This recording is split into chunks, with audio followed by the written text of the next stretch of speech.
سب سے بڑی اچھائیاں وہ ہیں جن سے دوسروں کو سب سے زیادہ فائدہ پہنچے۔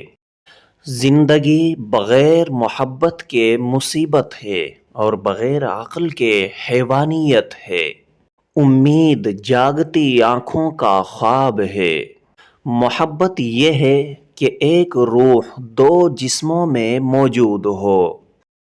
اپنے دشمن کے لیے اتنی آگ نہ بھڑکاؤ کہ خود جھلس جاؤ۔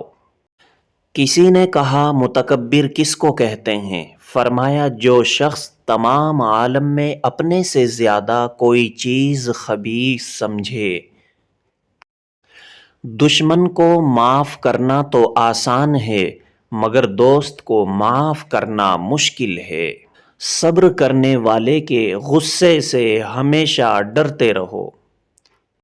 ہر مشکل انسان کا امتحان لینے آتی ہے۔ آنکھیں اپنے آپ پر یقین کرتی ہیں اور کان دوسرے لوگوں پر۔